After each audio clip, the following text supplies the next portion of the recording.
Three, two, one.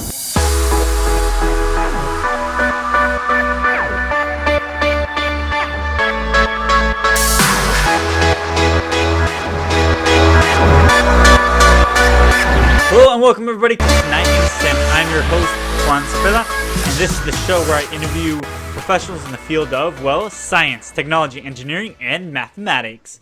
So today is actually part 3 of, hopefully there's 3 episodes with Mauro Rodriguez. So Mauro Rodriguez, how are you doing today?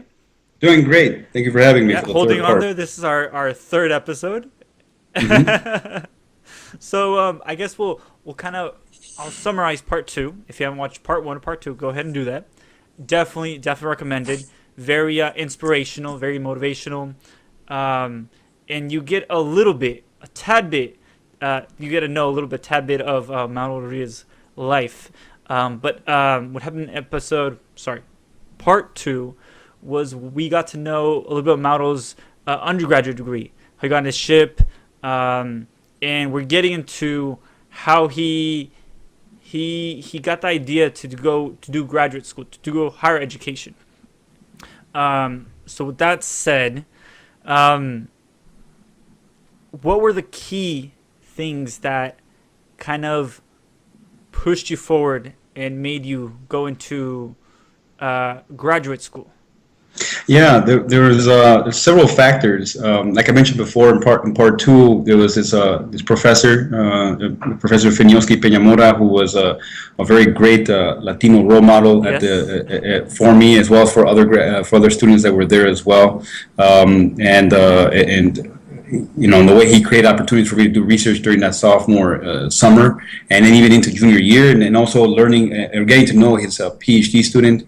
Who was a great individual and helped me out so much in learning about research and learning what research is all about and how he conducted research and always being very welcoming. Both of them were very welcoming to me, inviting me to be part of the research meetings, which was kind of mostly like a grad student thing. Once in a while, they do it for undergrads, but they invited me into those meetings as well, and I had to see how they conducted their meetings, which is very interesting. Huh.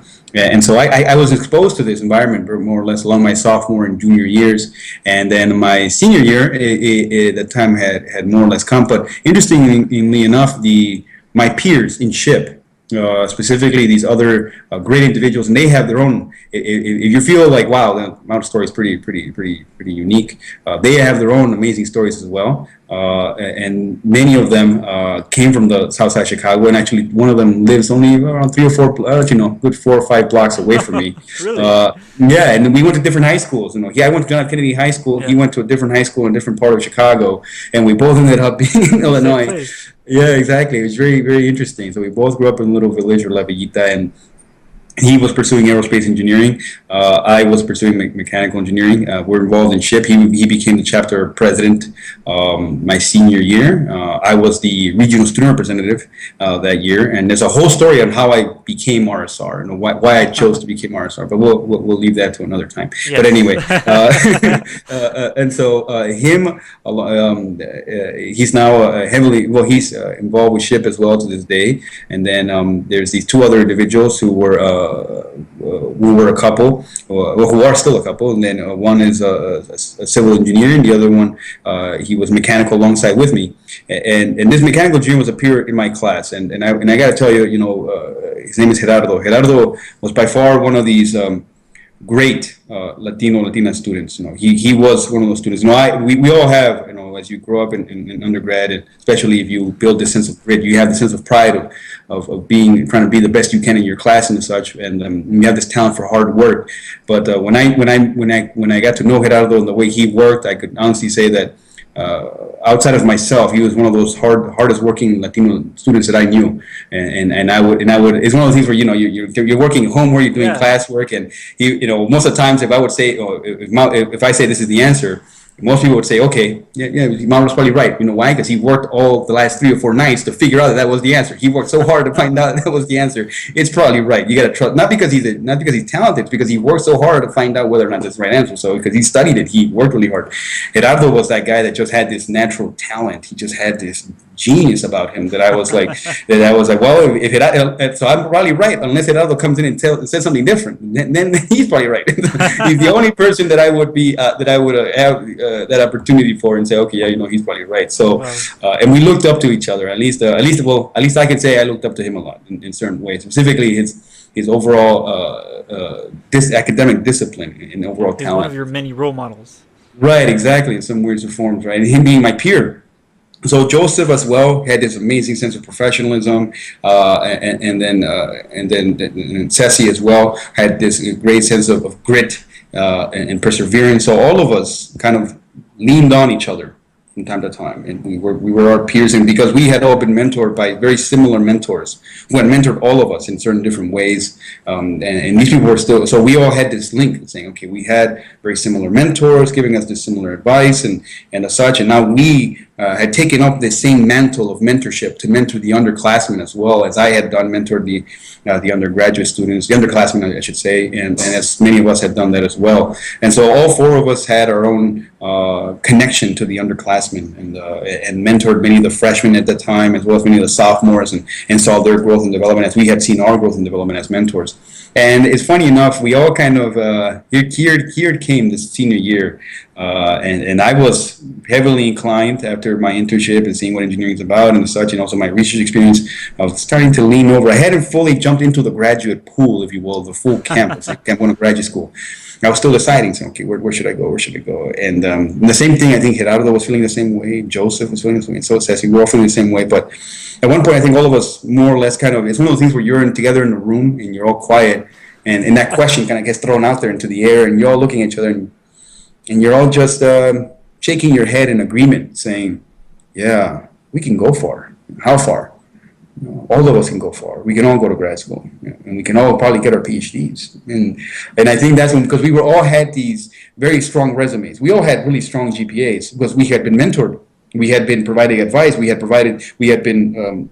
grew up in this very strong academic culture of excellence and also professional leadership development. And so we had the resume, we had the skill sets because we had been mentored that way. And we received that mentorship with great fervor. And so it's one of the things where we said, yeah, okay, well, then why grad school? And I remember Gerardo saying, he's like, well, I want to go to grad school because I want to, potentially be like in academia or somewhere form, because those people have a lot of liberty, a lot of freedom, and they're in a dynamic environment. And I remember saying, well, I want to be a faculty member, and I remember saying in some way or form, because I was thinking of Professor Finioski Peñamora and how he created opportunities for me and for many other Latina students. And I remember thinking about that, and I also remembered my fluid mechanics professors and how much they loved teaching and how much I enjoyed it as well. I was one of the instructors for facilitated study groups, or FSGs as they call them, and I deeply enjoyed education as well, and educating others, and kind of this sense of empowerment of giving others power, saying, hey, here's all this knowledge, take my knowledge and use it, right? And so I felt that great sense, and also research was extremely amazing. I was really attached to research because it was this idea of discovery, and it was so phenomenal. And so I said, yeah, I'm also on that path, but for different reasons. He had his reasons, and I had my reasons to going to grad school. And then the same thing, I think Joseph felt the same way, where he said, we've gone this far, we ain't slowing down, we're speeding up. and Ceci was the same way. It's all about, she was a Latina in the group, and she was like, yeah, we're going to do it. We're all going to go make it. And I believe that all of us are on that path, more or less. Joseph is still pursuing his PhD at Illinois in aerospace. Gerardo is in Georgia Tech, pursuing his PhD in aerospace engineering as well. And then I had applied to. Now they had applied to specific schools. Gerardo had applied to Georgia Tech, and I hope they're fine with me saying this stuff. We'll see. We'll see how it turns out, right? I'll let you know. yeah, exactly. But they're very successful, and I'm pretty sure they'll be okay with me saying that they inspired me, and they were great, and they still to this day are great friends and great peers of mine. And so I decided, okay, where am I going to apply? And I remember Professor Finioski telling me, hey, always apply at schools like these, go aim high as you can. And I had run into again, by very serendipitous, the first week of my senior year, we had the first general body meeting. And I was RSR, and we started talking about the SHIP conference, started talking about these other things which was taking place in Washington, D.C. that year. And I'm walking out of the GBM, and I'm walking in this building, and I accidentally bump into this graduate student. And I said, "Oh wow, okay, he's Latino." I'm like, yeah. And he was Peruvian. And he says, "Hello, my name is Christian." I said, "Okay, hey, how you doing?" He said, "Okay, great," so forth. And he says, I don't know how it happened. Within a span of 10 minutes, he figured out I wanted to go to grad school. He said, "Well, hey, you got time?" And I said, "Yeah. Well, come to my office." And I go to his office, and we sit there and talk. And this is the first week of the school year, my senior year, and we talk for around a good 2 or 3 hours straight about his strategy to get to where he's at right now. In that time, he was entering his PhD program. He was probably in his second year in his PhD program at Illinois in material science. And he starts talking about, hey, you got to apply to these schools and that school. Have you thought about applying to Stanford and MIT? I was like, whoa, relax. I thought about maybe doing it here. He's like, no, you can do this. You can go big. I said, well, okay, well, I'll think about it. He's like, well, no, look, I'll show you my strategy. And he showed me his documents. He showed me his, again, mentorship, and very serendipitous. Now, he wasn't necessarily a SHIP member at the time. He didn't know much about SHIP. I knew a lot about SHIP, and I was recruiting him more or less to be part of SHIP as a grad student. But he was really mentoring me to be, give career advice and such. And so we got to share notes more or less. I was trying to get him into SHIP, and he was trying to get me into grad school. And so it's a win-win situation, right? Yeah, it was a long 3-hour conversation, and at the end of it, I was convinced, and I said, "Yeah, okay, great." And he gave me all his advice. He gave me his personal statements that he used, and he gave me advice on how to write them, and he empowered me. He told me, "You can do this. You can go far." I work really. He came from a university in California. He said, "Look, I'm here at this school because this is my dream school. If I can help you go as far as you want to go in mechanical engineering, then man, that's awesome because someone helped me out." And I said, "Okay, great." Wow, yeah. So that's the power of mentorship, and he helped me out along the way. The PhD student from Professor Fiñoski Peñamora had helped me out a lot tremendously as well in applying. And I decided to apply to the top 5 universities at the time, at least in mechanical engineering, that I felt that I was really interested in. Them being, Stanford, MIT, Caltech, Illinois, and Michigan. And so I applied to all of them. And lo and behold, and funny enough, I was still very apprehensive about the whole situation. Mauro, should you apply to grad school? And if it wasn't for the power of a Latina, my sister, who was 1 year younger than me, and she has an amazing story to tell. Now, she went into literature and psychology, and she's doing great things now. And but she was right behind me the whole way. So even though I was the one, being the first one in our family to go to college, she was the first Latina as well to go to college, to graduate from college. And so here I was senior year. That was her junior year. And I was talking to her and saying, okay, and I was on the phone. I remember being on the phone in the parking lot talking to her. And I told her, hey, the deadline for applying is like in 5 days, November 10th. And November 15th is the deadline. Remember, it's November 10th. She says, "What? Mauro, you can do it." And I said, "What? What are you talking about?" "No, you can do it. You're Latino. You look at all the stuff we've gone too far to slow down. You can do this. You can do this." And I give great credit to her because she empowered me tremendously. She told me, "You can really do this. Don't be anxious. Don't be anxious. Don't be worried. Don't let this get to you. Don't be intimidated." That's what she said. "Don't be intimidated by all this stuff. Don't be intimidated by the big names. Don't be intimidated by all these other big students. You can do this. You know why? Because you got the talent. Because you can work hard. It's something that not many people can do. It's hard for people to build that level of discipline to work unbelievably hard. And that's your talent. You have no particular talents in any other particular that you can boast in academics other than being a hard worker. So you can do this." And so she empowered me, and I said, "Okay, you really think I can get into these schools?" And she said, "Yeah, you can do whatever you want." And so she was, again, like I was applying, and I think I said this in part 1, where I had these 2 imaginary people thinking in my head about going to college. This time I had a Latina who my sister, who told me, "You can do this. You can really do this. Don't be intimidated. There's no reason. You have nothing to fear. If anything, everything to gain. Yeah. And so go for it." And I said, "Okay." And I remember telling myself, like, yeah, you're right. She's like, yeah, of course I'm right. I'm your family. I know you can do this. You must do this. You have the capacity, therefore you also bear the responsibility to do this. And I said, you sure I have the capacity? Like, yep, I know you do. And so it's very powerful that even when your siblings, even when it's 1 year younger than you, can empower you like that, and for them to believe in you as well. Because even the older brother, which I am, I'm the oldest brother in my nuclear family.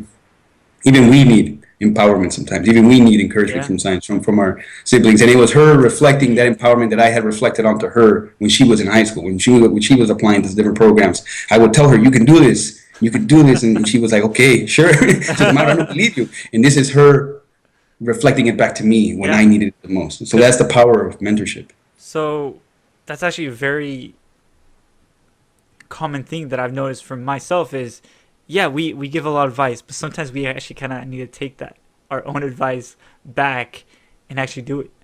Yeah. I've fallen into a lot of those things. Like, like they ask me for advice, I give it, but then it's like you go into the specific situations that you advised on and like, oh, I need to actually do what I said. And that's exactly what happened right there to you. Yeah, exactly. And so I went ahead that night and wrote my statement of purpose. To apply to the universities, and then I began applying very quickly. It was almost a very last minute thing.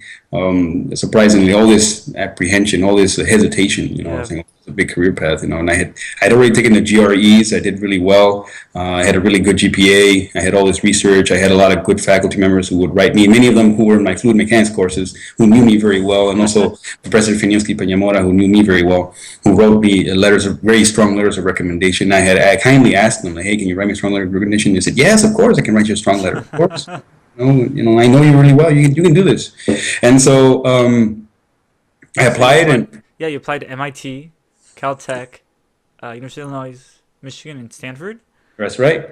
And they came back around February, right? You apply around November, and they came back right away. And the first call I got was from Stanford. I remember vividly. You went up to call? Yes, exactly. That's what happens. Yeah, they call you. It was around March or April, and that was in February. I'm sorry, it was around February. I had to look it up again, but it was around. I'm pretty sure, and don't quote me on this, but I'm pretty sure it was around April or so. Because I remember that I walked outside of the engineering hall, and the snow was already melting off, and so it was around the spring that I was getting this phone call. And he introduces himself, the professor, and I'm like, "Who is this?" And he said, "Yo, I'm a professor at Stanford." I said, "Okay." Huh. Wait a second. 1 minute, please. I didn't believe him. I had no reason to believe him. I was like, what? Why would this is a prank call or something? Yeah. I wanted to call into the phone and be like, hey, and kind of say the name of my cousin, like, hey, this better not be you, man, playing tricks on me or something, right? And we all have that cousin, right? Yeah, exactly. You gotta watch out. So I went inside and I looked it up online, and lo and behold, it was a professor. And I was like, okay, wow, okay. So I changed my tone almost immediately. He said, okay, hey, it's wonderful to hear from you. It's amazing what's going on. What's up? And he says, well, I want to let you know that you've been admitted. And I said, okay, that's great. And you were a really strong applicant, and you are in line to receiving a fellowship. And I said, okay, but we want you to come down to the campus first, and we got to talk. Not just you and me, but you got to visit the campus. You got to see us. We got to see you, and we got to talk about it. And I said, okay, great, let's do it. And so, okay, so it begins booking your flights and all that stuff. And around that time, I hear back from all the schools, and we start, I hear back from Illinois as well, but they already knew who I was, and they already accepted me, and they already knew I knew the campus, of course, because I was there for my undergrad. And they all started offering me some kind of specific offer in some way or form. And it was a very interesting experience, being RSR, going through this experience, and going through all of these, flying to all these places and all these locations, traveling all the time to these locations, and then visiting. And the interesting thing was that Stanford was the first visit, and I'll tell you this story. Have you ever actually traveled, or was that the first time? No, I had traveled. Okay. I traveled my freshman year to the SHIP conference. Oh yeah, of course, yeah. Yeah, and now it wasn't called the SHIP conference back in the day. It was called the National Technical Career Conference, the NTCC. Yes. That's for all those SHIP members out there who are that we're all dating ourselves at this point. You know what that means, and so that conference. Experience, not the experience. Yeah, the experience. That conference used to take place around January or so. So that was my first conference. That was the first time I actually flew, and we flew to Denver. Okay. And so that's back in the day. And so that was my first time experiencing that. But at that time I had back to I had flown to Arizona and I had flown to DC conferences, and so I had some experience. So I then flew to Palo Alto, and I was there that night, and the hotel and such. Okay, great, and everything was fine.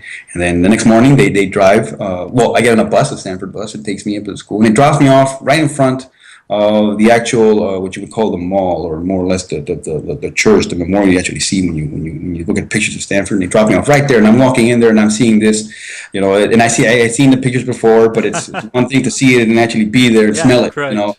You get blasted with the smell of chamomile and lilacs and all that other stuff. And I was like, wow. I remember walking up there, and it was vacant. It was really early in the morning. I remember just walking, it was vacant, and we had this layer of mist everywhere. And I remember just standing there looking at the mural and the church, and then thinking to myself, and again, these are the moments of introspection when you once again talk to yourself. Yes. And I'm just there, just saying out loud, speaking not too loudly, but kind of whispering to myself out loud, saying, look at this. Who would have thought? Who would have thought that do you, and I remember I was talking to somebody and saying, do you know where I'm from? I'm from the South Side of Chicago. Like, I'm by all means of the imagination, I should have barely made it to 18 years old. Yeah. By all means of the imagination, I shouldn't even have gone to college. Statistically speaking, I probably shouldn't have gone to college to begin with at all. And I've gone there. I'm a first generation student, and look at where I am now. And that's it. And I remember thinking, well, how did you get here? How did you do this? And I go, just being trapped in that moment of like just living that moment, saying, I don't know. All I can do is just have question marks. I don't know how this worked out, but I'm grateful for whatever forces may be for allowing me to come to this point. And so then I went into I kept walking. I just said, okay, Mauro, I remember hearing my father's words in my head, just saying, what are you doing? You're going to be late for the meeting. Go, keep walking. Don't spoil this moment. You just go and make the meeting. All right? Okay. No tengas miedo, mijo. Don't be afraid, son. Just keep walking. You can do this. All right, cool. So I get to the meeting, and I sit down, and the graduate chair comes in, and he starts saying things. There's only around 30 of us in the room. And he starts pointing out a map, and he starts showing numbers about how many students had applied to the mechanical engineering department. And this following thing happened at every university I visited. Okay, it was always this graduate chair coming in, giving a presentation, saying how many people had applied, and how many people had gotten in, and how many people are in the room right now. And all this was the same drill with all the universities I visited, more or less. And with this one, it was special though. This one, he said that at one point he paused and he said, the top 30 minds in mechanical engineering in the world are here in this room right now, at least in terms of undergraduate seniors are in this room right now. And I was an undergraduate senior, and I looked around, and I realized I was the only Latino student in the room, as far as I was concerned at that time. And so then at that point, you feel this overall two very large hands or loads on you. The first one, you feel the overbearing force of the fact that, oh, wow, I represent my entire community in this room. I represent, and so whatever I do from now on is indicative of my community. This is very heavy. Sometimes, at least this is how you feel psychologically. It may not be the truth, but at least you feel this way psychologically. And so I have to, I bear this load. And it's a pretty heavy load to bear, and you feel like, okay, yeah, wow, okay, I gotta do good now. I did good before. I worked pretty hard before, but now I really gotta perform. And the other load that comes on your left hand and places is there. It speaks to you, and it tells you. I remember. So you feel this first very heavy load, saying, "I represent all these people, everybody." And on the left hand, I remember feeling this other heavy Latino hand, imaginary introspection, right? Again, and it's saying, "That's okay. That's okay. Don't worry about the left. Don't worry about the right load. Don't worry about this heavy burden. Don't worry. Don't let it get to you. You can do this." And I said, "Okay, what makes you think I can do this?" That's what I told the left hand. What do you think I can do this? And he said, "Because these people know how to pick people. They know how to pick them, and they know how to get them." And said, yes, and unfortunately they don't have. I think I remember the voice telling me it roared with a very big, strong Latino laughter, and it said they don't because of all the children of our community, it happened to pick you. And I said, okay, and said, now this is what the voice was telling me. Okay, this is not. This is what. This is how I felt Yeah. overall. This and said, what are the odds that it could have picked one of its sons to be here? Of the community of the south side of Chicago, and little village, these people believe that they picked great talent, a great student, a great prospective student to come into grad school, but they sometimes may not have a clue of who they picked. The student that they picked is one who truly cares, who truly has let go of a tremendous amount of apathy. He had let go of all of it, and now he was in the state of giving as much as he could, not only to his own career, but to others, to lead by example, to do as much as he could for everyone around him. This is the one that they had picked.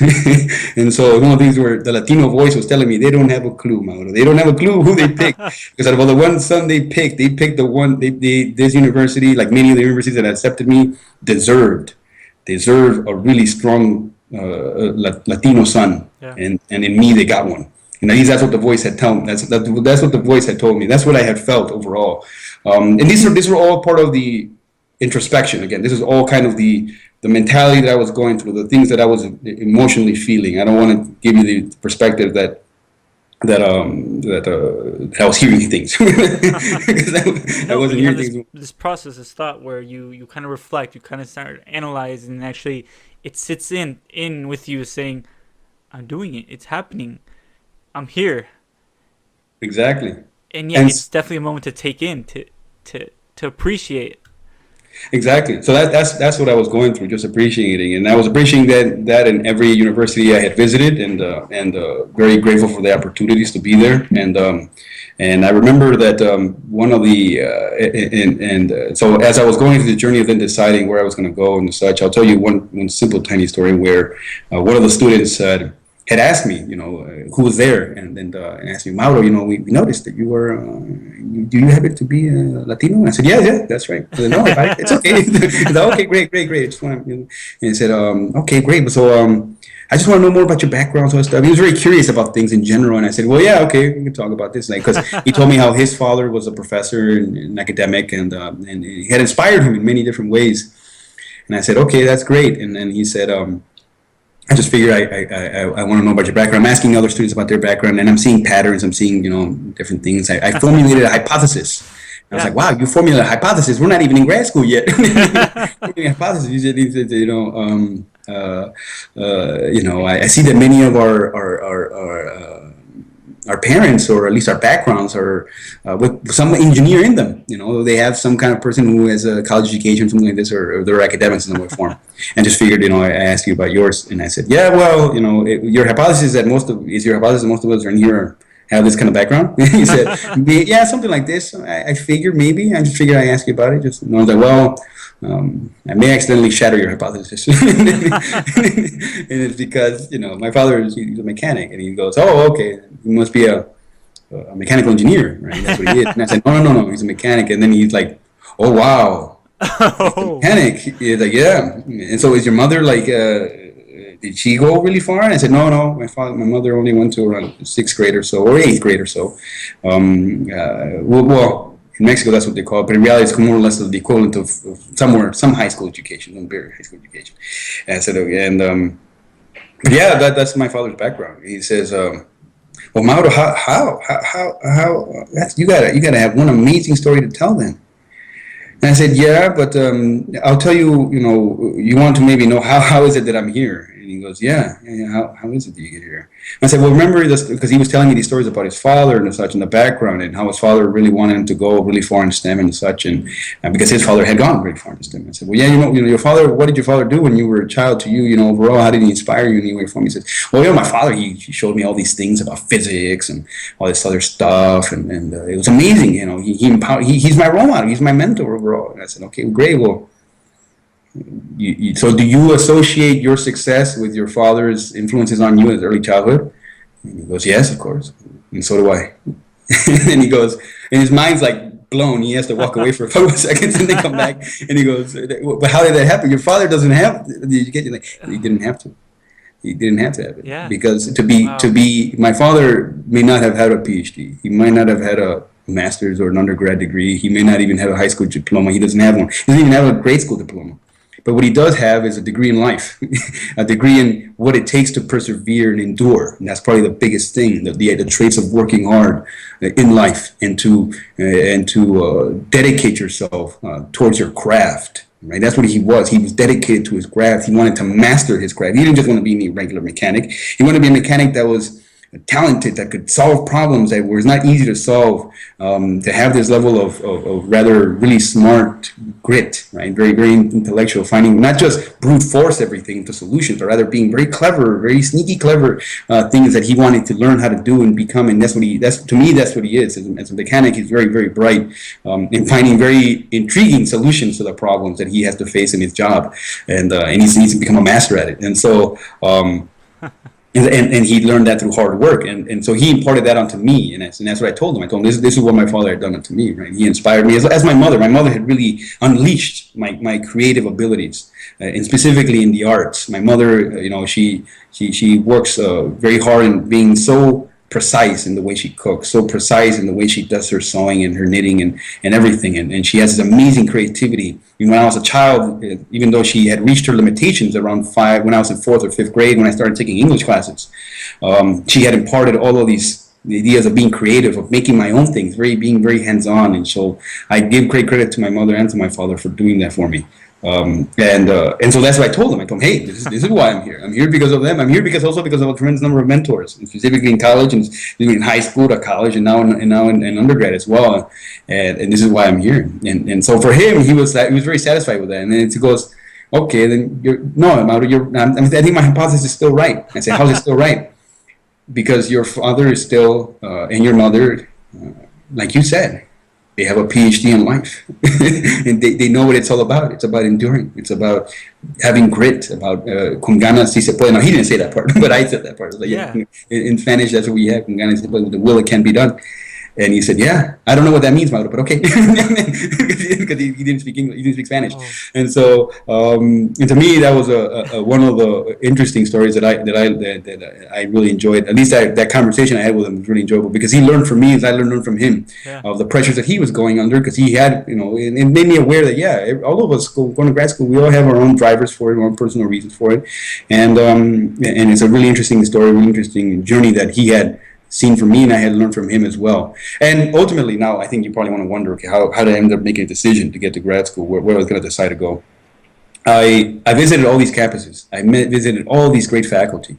But one of the key things that distinguished at least Stanford from my master's, and then I'll talk about Michigan as well, but in Michigan, because at the end of the day, out of these 5 schools, Michigan and Stanford kind of became the top 2 choices, and it's really hard to decide. But the one thing that distinguished Stanford a lot was the excellent faculty they had, but specifically this one event that we had, this meal event, and it was like a lunch. And this one faculty sits next to me. He's very he's Stanford, correct? Yes, exactly. And he's an emeritus professor. He was a rather very close to retirement professor, but he was still teaching courses. And then this professor on the other side, who was very dedicated and very talking a lot about. He's trying to quantify all the successes at Stanford and all these other things, the prestige and such. So he's talking about state of the art stuff and faculty here and this and all this other stuff. So he's being very, very analytical, saying, okay, this is why you should come here. And we have all these great faculty, we have all these great resources in the hospital and all that stuff. And then the professor on the side next to me, so I'm listening to him. He says, okay, yeah, that's very, very good. The person next to me is like, yeah, that's good, but the people here are really nice. It's everybody's really. And so here you had this very sharp contrast of 2 different viewpoints.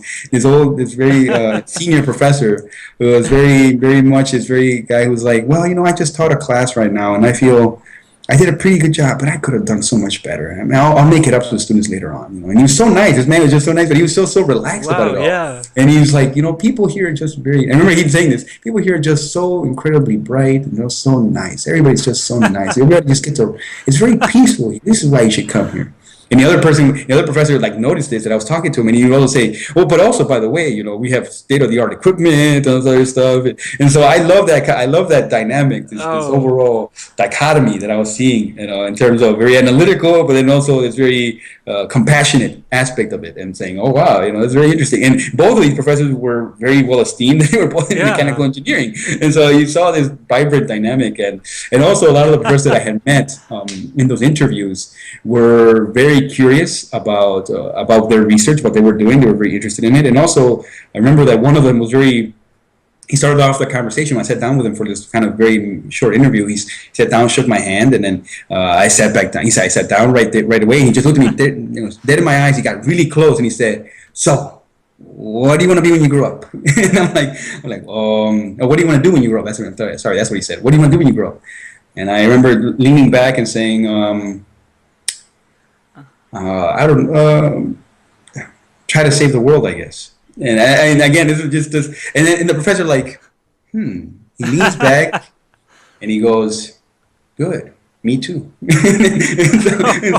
so when you have these kind of conversations with these professors that are very out there, right, very interesting, they're not about what kind of research and so on and so forth.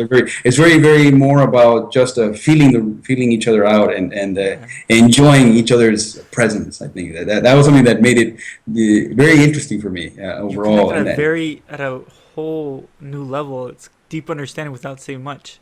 Exactly. Hey, I'm jealous, all right? Yeah. And so it was very interesting just sitting there having these conversations. And of course, eventually the conversation morphed into talking about research and stuff, and and I was very curious in what they were doing and the way they enjoyed it. And it was like we were little kids again, and me with this professor, and I was a little kid with him, just trying to learn these physics and learn these complicated systems and such. So then this very complicated research. And the same thing happened when I visited Michigan as well, as it happened in the other institutions, but Michigan as well is where my current advisor, I had met him there during that time as well, had embraced me so incredibly hard and in a good way, in a very good way. He was very kind overall, unbelievably kind and unbelievably bright. And very curious about the research that he was doing, and very curious about me doing the research he was doing, and I was like, wow, this could, and then again, the staff as well as the Michigan faculty were all very embracing overall, and so I was like, man, it's a really hard choice now. At the end of the day, I did pick Stanford for very specific reasons, because I had viewed that, at least to myself, I was saying, well, when it comes to the master's education, and I think I made a pretty good judgment here, and saying when it comes to the master's education, this opportunity will put me in a great position to whatever I may want to pursue afterwards. Now, again, it's one of those questions you ask yourself, saying, what do you want to be when you grow up? And many people say, I still don't know. And during that time, I was like, I still don't know. I mean, I'm very heavily leaning towards being an academic, and as I had stated in my statement of purposes, but again, all of those were dreams, they were aspirations, and I had told them that these were my aspirations. We'll see what the future holds, but those are really my aspirations, and we'll see. So I wrote that in there, and because I was being as honest as I could be, and I believe that to this day that's still the case, that I wanted to be aspire to be an academic. And so I felt that Stanford was the one that was going to put me in that position to be there, specifically should I choose to pursue my PhD there or anywhere else. Correct. And so I ended up going there, and I did research with some fantastic faculty members. What was your research? What did you do as a master's, to get your master's? Say that again? What was the research? Oh, so the research that I did at first was with microfluidics with a professor, Juan Santiago at Stanford, and he eventually became, so the research there was very experimental and I enjoyed it, but I also found it at times experimental not being my thrill overall, because there was always this case where, at least to me, it's my perspective, right, where the experiment doesn't work. Half the time you say, well, the experiment didn't work. Well, it's either my fault because I didn't set it up right or didn't do it right, or the experiment didn't work this one time out. Sometimes experiments don't work just because of the temperature in the room or other causes or whatever it may be. Very delicate things. And so I was not particularly enjoy that perspective of, well, sometimes experiments are just not, they don't work out. It's just not your fault sometimes. Correct. So I was like, okay, I don't like that. And then computational fluid mechanics or fluid dynamics was very interesting to me, CFD. And also because it was hard, it was unbelievably hard. And you'll see me, if you actually see my... Yeah, we're seeing some trends here. Yeah, if you see the trends, I always follow the stuff that was very hard. And because I enjoyed the fact that it was hard. I'm okay, that's really hard. Okay, well, you probably can't do it. Oh, no, that's the worst thing you could tell me. Because that's exactly what I'm going to do. And so, because that's exactly what I'm going to do. I pursue the things that are very hard. And so I was like, yeah, that's very hard. Not to say that, not because it was hard. It doesn't mean that, it was really hard. and I was good at it. No, it's because it was very hard, and sometimes it ended up being the case that I was not very good at it. Like it was the case when I was entering high school in math, and the same thing when I came into engineering when I started off in college. And here I was in grad school again, trying to do CFD, and it turns out at the beginning I was not that very good at it. And to this day, I still am a learner of CFD. I'm not particularly a master of anything. I'm just a learner. I'm learning along the way. As I've achieved some level of expertise, but I'm still learning, and always constantly. We're all constantly always learning.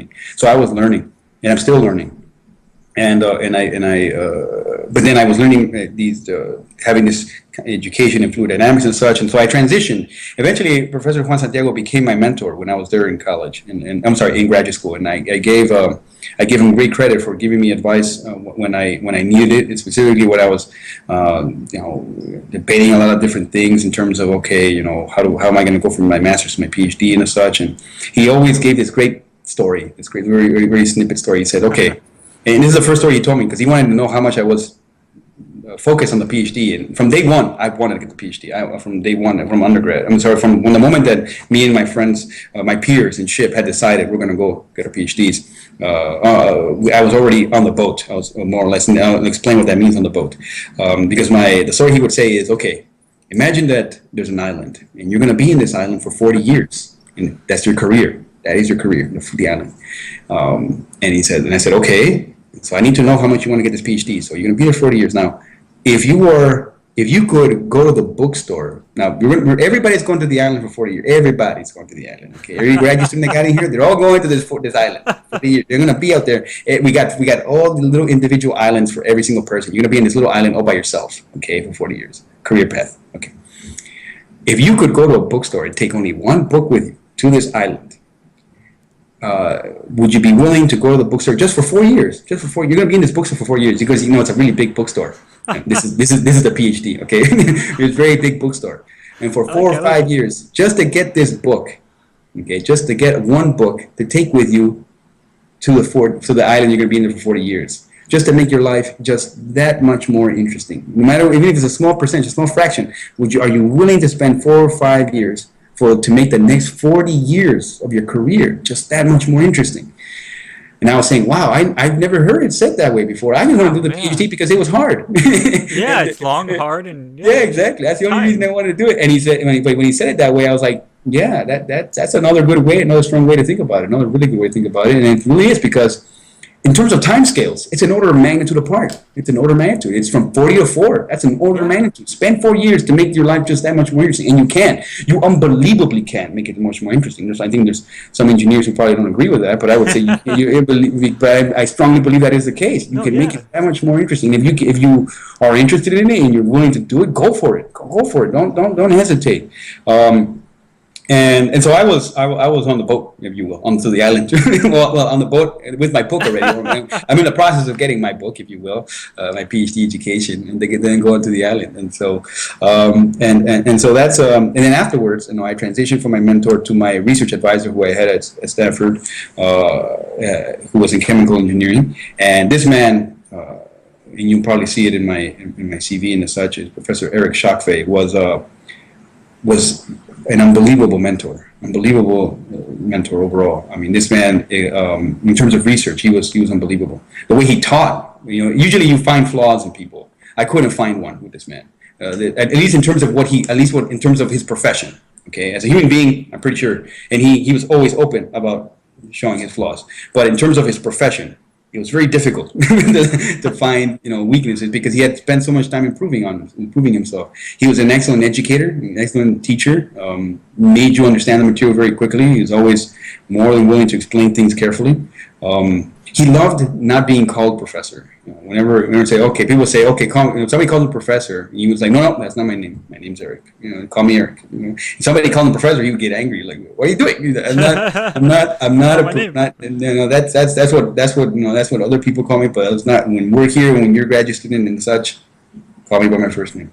Right? So this idea of we're all equals here because we're all learning together here. And so I really appreciated that aspect of it. He treated all of us that way. He made us feel all of us that way. And in terms of presenting research, in terms of the way he presented his research, the way he thought about research and such, he really taught me what at least I learned during that experience, what it means to be a researcher, and what it means specifically in the context of engineering. And then later on, as I then moved to Michigan for my PhD, and my advisor that I have now, he's teaching me even more, about what it means about struggling as well, and in terms of communicating the research, struggling and actually developing research and actually coming up with great new ideas. And he's advising me carefully through all of this and saying, okay, how do we then communicate it carefully and making sure that we produce great high quality work. Right. And so we ask of ourselves, my advisor asks of me, and as I ask of him to push ourselves to provide the highest quality research that we can. And so I give great credit to my advisors and my mentors that I had at Stanford, as well as the advisor that I have now, for being so unbelievably patient, I think, most of the time, and providing such amazing guidance. That's a good transition into your PhD. So you're at University of Michigan now, and so you continue the same kind of research, fluid dynamics, analysis.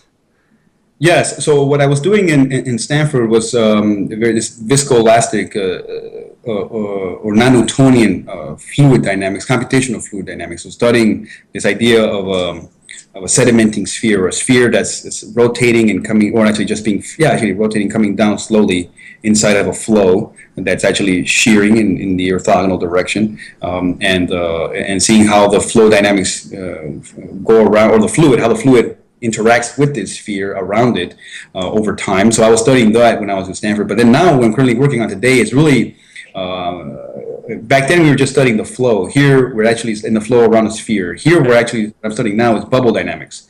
Okay. And so I work in the context of saying, okay, what happens when you have a bubble inside of a living tissue, or very close to a very soft surface, or viscoelastic surface? And if you think about it, when I'm saying the word viscoelastic, I know many people might not know what this means.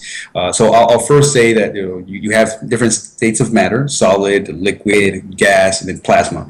But then the boundaries, it seems very obvious. The boundaries are obvious between solid and liquid. It seems that way. You would say, well, yes, there's my car, the car is solid. There's this table that I'm looking at, it's solid. And then there's liquid, right? You have a water bottle, right? And then this is liquid, right? It's obvious. This is liquid, this is solid. But then you look at your tissue. Pull your tissue out of your hand, right? Look at this and look at the effect, and you say, okay, is this solid or is this a liquid? And you say, I don't. And you go, yeah, solid. So, yeah. So if you look at your epidermis, right, your tissue itself, and you say, well, your skin tissue, you say, well, is it? It's not easy to define, and that's the point. That it's viscous, meaning that it has liquid attributes or properties, and it also has solid attributes as well. So, and by solid, we say the word elastic. So viscous for liquid or water, and then elastic for solid, so viscoelastic. And saying, okay, so then how do you write an equation for something that describes that behavior? And that's not specifically, well, it is somewhat, if you know calculus and certain mathematics, you'll see it as pretty straightforward, at least in your understanding of it. Well, at least that's what I claim. It's relatively straightforward. It's just the addition of the viscous and the elastic contributions, and you have that. And then, so you just add these two properties together at first, and then saying, okay, well, then let's make this more complicated. What would happen if I put a bubble in your tissue? Wait, it gets more complicated? Yeah. What would happen if I put a bubble in the tissue itself? And you would say, why would we put a bubble in there? Yeah, the biomedical engineers here in Michigan had developed a very interesting tool where they apply focused ultrasound. And so usually when you get injured, or let's say, for example, I would get injured or something, and they give me x-rays, but they can also use ultrasound. And the ultrasound is usually unfocused, meaning that the waves are scattered out, and they're very low amplitude, so they're very weak waves and such, but then they get reflected back, and then we can image what's going inside. So you've probably seen this one. A woman's pregnant, and they do an ultrasound of her uterus to see the baby. And the same thing happens when you get injured. They can do an ultrasound of your hand, and they can visualize what's broken and what's inside and such. But now what happens if you do the ultrasound, and you, instead of being unfocused, you focus it, right? So now you're putting it all coming in together in one particular focal point to one point, and then you're emitting very high amplitude waves, right? So very, very high amplitude. They're going up and down. The actual pressure is going up and down very, very high. And then you put that inside living tissue. Well, what ends up happening is that the negative pressures that are in there inside the living tissue generate through a process called cavitation, generate bubbles. So now these bubbles are very, very small. You cannot see them with the naked eye. They're about half the width of the diameter of your hair. So grab one strand of hair, and then that's the diameter, the actual little pipe, if you will, and then the half of that, the diameter, or at least the prominent half of the diameter, is the actual diameter of that bubble. So really, really small stuff. Now they're able to generate a bubble cloud inside. And they notice that this bubble cloud, as they make it move and such, and they can actually just ablate or destroy or fractionate, is usually the word they use, fractionate, the tissue. You may say, well, that's horrible. You know, why would you do that? Yeah. Bubbles inside living tissue. Now you're destroying tissue inside of human beings. That's not right. Well, it's because it's a very interesting thing, and it has the great prospect of treating specific kinds of malignant tissues, specifically some forms of cancer. Right now, what they're looking into is potentially treating breast and prostate cancer. They're specifically looking towards prostate first. And so this now, what are the advantages of doing it this way? Well, it's non-invasive, meaning that they don't have to do surgery to do this to you. Correct. Right. So they don't have to cut you open, because doing surgery can present all these kinds of complications that can come up on surgery. What if it doesn't go well? What if they open you? All that stuff. This way, they don't have to open you at all, and it's non-invasive. So that's the first thing, meaning they don't have to go in. They don't have to do surgery. The other thing is that it's visualized. You can actually have a standard ultrasound machine, see what's inside, and then use the other machine, the ultrasound, this other machine that does the actual therapy inside of and actually creates the bubbles. This whole therapy process, by the way, is called histotripsy. That's the word for it. When they actually, it's a high ultrasound tissue ablation therapy tool, and so now you can visualize it. It's non-invasive, meaning no surgery involved. It's potentially very quick, and it's relatively safe if we can see what's in there and actually treat only the tissue that we have to treat. So we only have to remove what's actually has to be. And it's very specific, very precise. It's extremely precise, meaning that if there's a cell or a couple cells we need to destroy, right, this thing can zoom in there, grab the bubbles, and destroy only those cells. So the healthy cells, everything around it stays perfectly fine. Nothing gets hurt around it. Just the cells that need to be, they're malignant and they need to be because it's very focused, right? The ultrasound is very focused, and that's how you get that accuracy. Exactly. So this is great, right? And at least it seems at the surface seems very great and such, and it does have tremendous prospects for being able to use it to treat breast and prostate cancer. Now, here's the thing. The problem is that the human physiology varies tremendously from one individual to the next. Tissue properties, even for prostate cancer, varies from one person to the next tremendously. And so being able to be aware of saying, okay, what kind of amplitudes, what kind of such should be applied to the specific patient, and what kind of thing, how should we do it based on the properties of the tissue and such. And again, you have to think about ethnicity, weight, blood type, all these kinds of things that can factor in. And so into the properties of the tissue.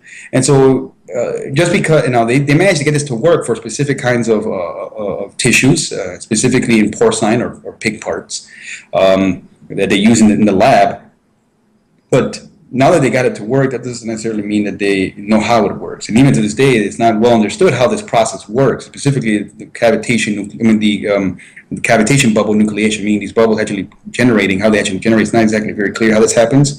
The other thing that's not very clear is how the response, meaning the bubble, what it does. Now, the way this actually destroys the tissue, how does it actually, more or less what's going on when this happens? The bubble grows, it vibrates very violently, and then it collapses on itself and then emits a very powerful shock wave, right? And so the collapse, along with the strong mechanical vibration, very violent mechanical vibration, can lead to the destruction of the tissue or the fractionation of the tissue.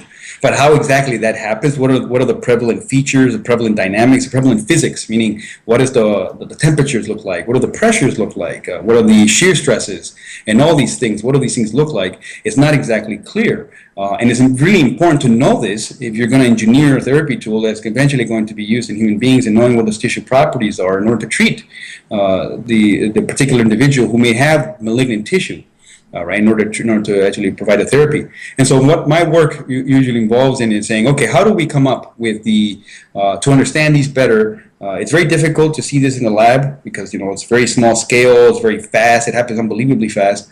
And so saying, okay, how do we capture this using computational fluid dynamics, right? Using high fidelity simulations, meaning very highly accurate, high order schemes, numerical schemes, mathematics, and simulating this. So what my work is on is how do I put a bubble, right, inside of a viscoelastic medium or viscoelastic material, then make it collapse, and then once it collapses, it emits this very powerful shockwave, and then seeing the stresses and the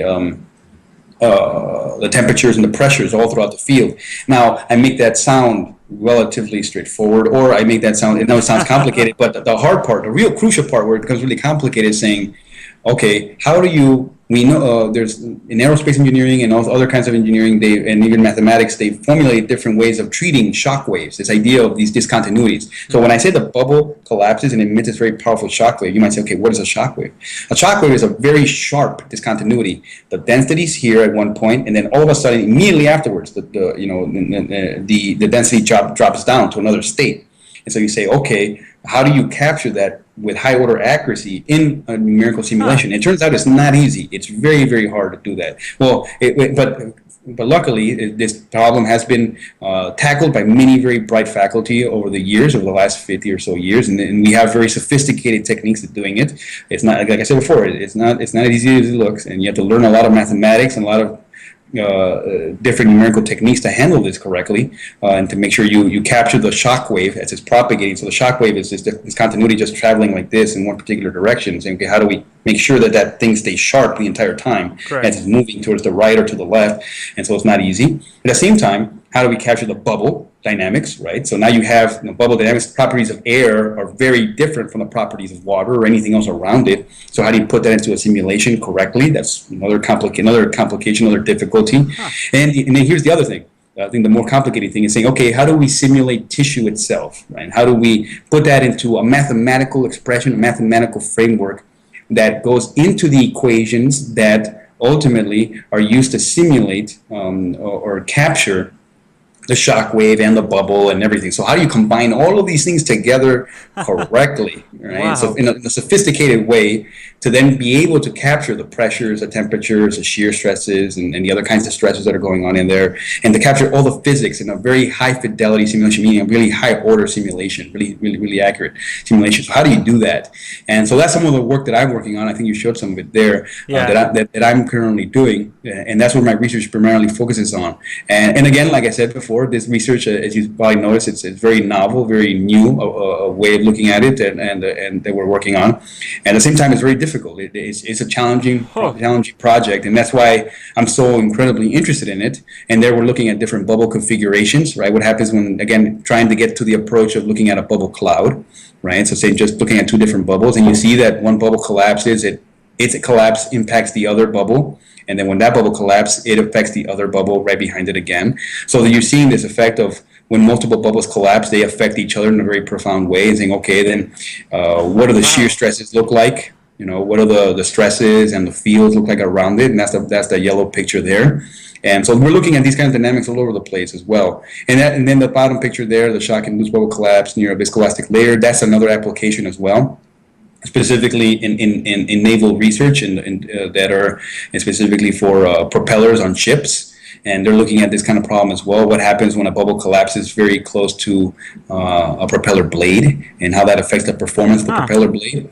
And so that's also another interesting area. So this research applies to not just biomedical engineering research; it applies to many different areas as well. And the overarching novelty that comes out of this has profound impacts in the field as well, or potentially has a profound impact. I'm not saying it. I'm not going to claim that it does have it. I'm saying it could potentially have a profound impact on the field. And so, in terms of being able to simulate correctly, or at least a certain level of fidelity, the viscoelastic medium with shock waves. And so these are the problems that I work on. And they're very rich. They're very interesting. Again, it's a great wealth of computer science, in terms of coding and writing code. That's usually what I do. So many people ask me, okay, Mauro, that's a great explanation, great story. But what do you do?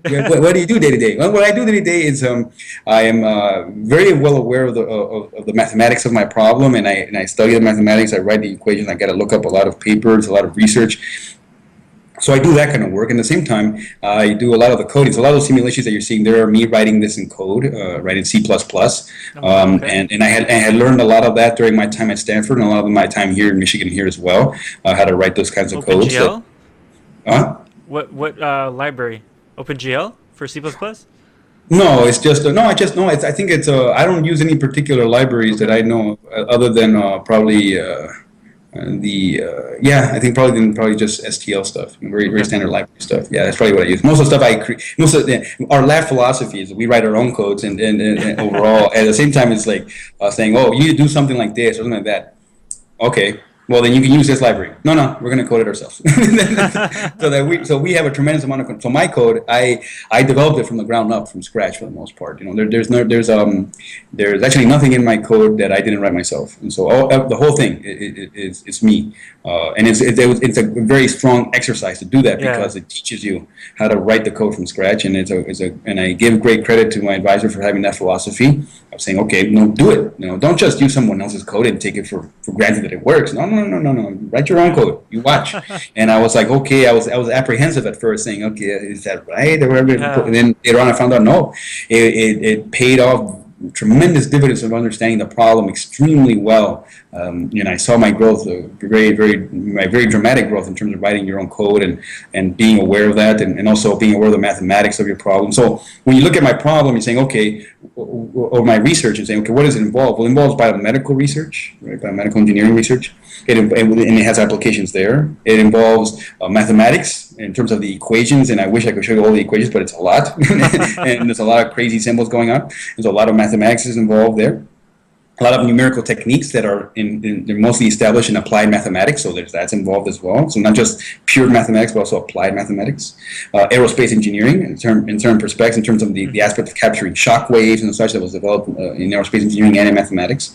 It involves mechanical engineering, computer science, fluid mechanics, fluid dynamics, and understanding the physics there. And that's very rich inside of mechanical engineering. So that's the other aspect of it as well. That's at the heart of my problem, the fluid mechanics of the problem as well as solid mechanics, which is also in mechanical engineering as well. So they're very rich there. And then I don't know what else I can tack on there, but probably naval engineering as well, right? This other application in terms of the propeller blade. So it involves all these very multidisciplinary. It's usually the word we use. It involves multiple disciplines, and I have to be able to combine them all, and also at the same time computer science and being able to write a code that's very accurate that can solve these kinds of problems and being able to run it correctly. And that's always the problem. Debugging and such. So that's usually what my work entails. So Wow, that is awesome. So it's tough. It's tough. It's rich, and that's why, it's rich in its complexity. It's a hard problem you solved, and you were challenged, and you were like, "I'm gonna solve this." Yep, exactly. So, you're gonna grab your PhD in about a year, I hear. Or a couple year and a half or so. It all depends. Yeah. But I have a strong feeling that you are not going to go into the workforce. You're going to go back into academia. He'll be professor, researcher. What do you have planned for yourself? What's your next challenge? Yeah, I think my aspirations are ultimately to go into faculty, into academia. Like I mentioned before, as you saw probably in part 1 and part 2, this great enjoyment for research, is in great enjoyment for teaching and educating, as well as for discovery, for doing research itself. And I really enjoyed these three things. And all of this couples in with my overall altruistic behavior, or characteristic of giving to others, and these are some of the top three things that are involved in academia. Professors identify for three major things. They do great research, they have to do a lot of really good teaching, and they have to be pretty good servants, or we're providing service. And these are the three things that usually are associated with professors. At least it will help professors identify their responsibilities. Most of the times, research, teaching, and service. And I greatly enjoy teaching. I've done a lot of that along the way, mostly for facilitating study groups and other things along the way. And also when I'm during my time at Stanford, and even here right now, I am heavily involved with programs in the summer of exposing students to engineering and being their instructor, being their educator during that time, and specifically in the context of engineering. So I greatly enjoy that. At the same time, it's also providing service, and I've done a lot of that with SHIP as well. It's the idea of giving back as much as possible and making students aware about engineering and such. So I really enjoy that. And then research, that's what I'm doing now, and I deeply enjoy the research. So you see this kind of trend saying, okay, he's setting himself up for this, right? It's like, well, yes, and at the same time, it's something that I saw the connections very quickly on. So my aspirations really are to be a faculty member. But again, all of these things are like I meant, like. The way I would put it to you this way is out of a great book that I read in the past called The Alchemist, where by Paulo Coelho, where somewhere in the book it states that the world conspires to help you, right? In some form, but it's only when you work hard. And I would add on to that is that the world conspires to help you. If I could add on my little piece, is that when you show ganas and when you put strong effort, the world will conspire to help you. But I mean, all I can do again is aspire and do my best to put myself in that trajectory. And I'm putting myself in that trajectory as much as I can. It's a great thrust. But again, it's aspirations, right? Aspirations, and so trying to work really hard in that direction. I'm not one to say openly like, oh, that's going to happen. Like, no, it's not fair to say that. Who knows what the future holds? But I think it's always good to have aspirations, to go in a particular direction, saying, okay, we aspire to be this. We aspire to be. When I was a child, when I was in high school, when I was in elementary school, I aspired to be somebody. I didn't know what it was. I was somebody, just, I'm not saying significance, but at least significant in the eyes of at least my family. That was the biggest thing for me in my world. Like, I want to be significant at least for my family members, because they put so much work and time into these aspirations, to these dreams, the American dream for me. And not only for me, but for my siblings as well. So I just want to be significant at least for them. So, okay, great. And you go to college and you realize, oh wow, I can be significant, not just for my family as I'm going through this process of being a first generation student, but I can be significant, and I aspire to be significant, at least in the context of what I'm doing now, pursuing my mechanical engineering degree. I aspire to be significant at least for my community back home in the South Side Chicago. Yeah. Saying, hey, look, here's one of the sons of the community who made it, right? Or at least has worked hard to be where he's at today. And say, okay, great. And then now I aspire to be going to as I aspire then once again to pursue graduate school and go even further, saying, okay, well, Mauro didn't stop, obviously. He didn't aspiring, so he kept aspiring even more. And like, yeah, I aspired to go to graduate school. Why? Because it was hard. I challenged. Yeah, it's one of those things where you do it because it's fun, but also because it's very hard, and that's why we do it. We face a challenge head on, and are not afraid to take it head on, or either not afraid to fail also in the process, saying, okay, it's okay. If we're going to fail, it's all right, but we might as well fail trying as hard as we can. That was the point, to aspire to something. And so from then on, I aspired, as I went to graduate school, I aspired to provide an even stronger, ongoing, growing example. And that's the most that I could do, is set an example. I to this day, I classify myself primarily as a mentor to others, because I have a role model to me, and this is my overall philosophy. Role models are those who don't fail too much. They do pretty good, but they don't fail too much. And they're doing great things, and they do great things, and they have this certain level of certainty, saying, yep, that's what I'm doing, that's what I am. To me, a mentor is someone who has seen some stuff, seen some difficulties. They've experienced some severe number of difficulties, but even then, they're still making sure they give back to others, and that's one of their also big priorities. And so for me, I classify myself as a mentor to others as much as I can, as I have received their mentorship, and I'm always more than willing to receive the mentorship of others. And so now I aspire once again to be a faculty member, to continue doing this, providing, doing great research, being a great or doing my best to be a strong teacher, strong educator to others, and then aspire to continue providing great service to others as well, and through my example as much as I can. So that's all aspirations, and I think if we work hard in that direction, we'll see it once again. This example of con ganas sí se puede, right? With the will, it can be done. And so I strongly believe in that. So I subscribe to that, if you will. No, con ganas sí se puede, and Mauro, I have been humbled by your presence, your story, your motivation. Man, I wish I could have you on every week. um, but thank you for your time, for Yeah, no for worries. coming out and doing this honor and sharing your story, your path, how you found yourself, how you've aspired yourself, in con ganas si se puede, right? Yeah. No, that if I could ever say, any particular words, I know there was the tip of the little, what is it, the hack, The heck right? of life. The hack of life, right? I would say the big one is con ganas si se puede, but the other one that I did provide was don't think you know you know. Because the reason I say that one is because that's something that I did throughout my undergrad to the underclassmen. Whenever they thought, Mauro, Mauro, you're always full of these very these quotes all over the time. And so I would walk in there. I would walk in there all the time, where students would be like, Mauro, we're having this exam for calculus 3. And I said, okay. And so we're going to try to do our best. And I would go in there and I would go, now remember what Yoda said.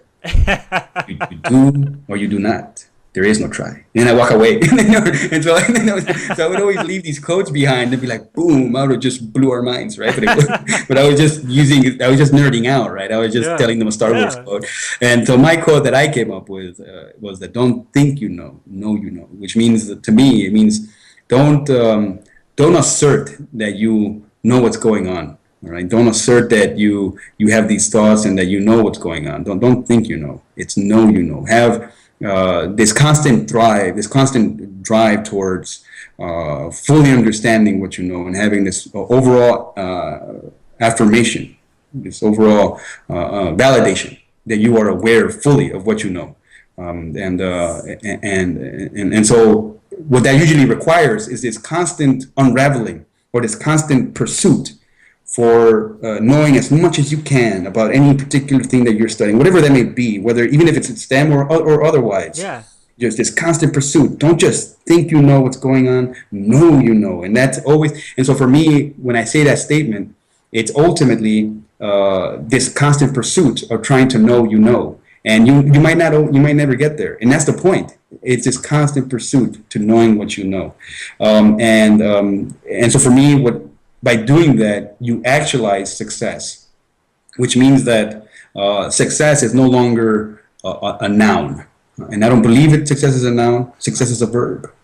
You're always in this constant pursuit of knowing that you know, of digging in deeper, truly understanding what's going on, of whatever you're studying, whatever you're doing, right? Having this full level of this drive to becoming a master, knowing that of whatever you're studying, or master of your craft, and knowing that you might never be a master. Even actually to this day, if you ask me, or if you ask my father, are you a master mechanic? Do you know everything there is to know about about machinery and mechanics, what it is to be a master mechanic? He would tell you, I've achieved some level of expertise, but no one can ever truly claim to be a master. Correct. Because we're always learning, and whoever tells you that they are a master, they already lost a lesson. They're truly not a master. For a master never boasts to be a master, and so he is verbalizing this constant pursuit of mastery of your craft. And so don't think you know. Know you know. Be always in this constant pursuit, because you'll find success is buried within this quote, where the success is really a verb. It's not a noun. And it's not a place that you go to, oh, that person has success, meaning that they have all these great things, they've established all these great things. No, success is a verb. You're constantly pursuing it. You're constantly having it. You're constantly being successful. And so that's what I would tell students, because I remember feeling like that in high school, where people who were successful, or the people who I saw on the TV, on the movies, or whatever it may be, and it was always realized, or at least portrayed, as success being a noun, a state of being. That you obtained it after you won this great victory, or after you won this great thing, or you achieved this great difficult thing, or sometimes it came easy to you. But in reality, it's achieved when you are realizing success as a verb. You're constantly winning little victories along the way, little victories. They build momentum to the point that you're constantly being successful, right? And you're constantly pursuing it. And so that's a little hack of life. I would hack of say. life one. tonight in STEM, right? Well, Mauro, well, thank you. I don't know. You've left me speechless with all this, and I definitely want to welcome you back if at Yeah. any time I know you have more to share, and we can probably go on and on and on. But with these 3 episodes, I think it's just enough to get a little bit about your life, and what you're doing, and well, soon to be officially a PhD, a doctor, and again, thank you for your time. Is there anything else before we wrap up?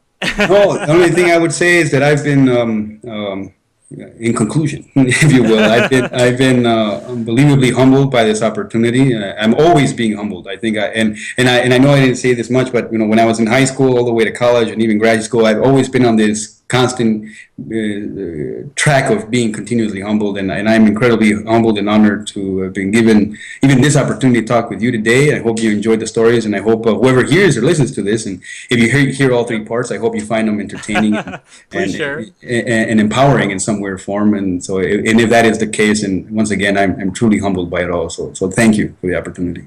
Nope. Thank you, Mauro. And I think with that said, we'll conclude our part 3 with Mauro Rodriguez. It was awesome hearing. Hope you enjoyed all 3 parts. Definitely, it's worth hearing. And I bet what I'll do is I'll put these as 3 parts, but also probably try to put one all together. If you guys just want to listen to it, have in the background, motivational, inspirational, to hear Mauro Rodriguez in the background. But with that said, thank you for listening and for watching Tonight in STEM. Again, like I say every episode, please like us on Facebook, Twitter, Instagram, and of course YouTube.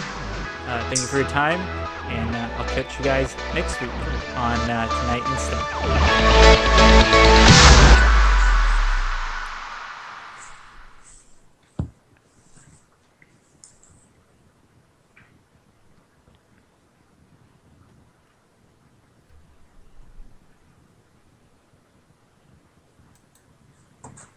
Recording.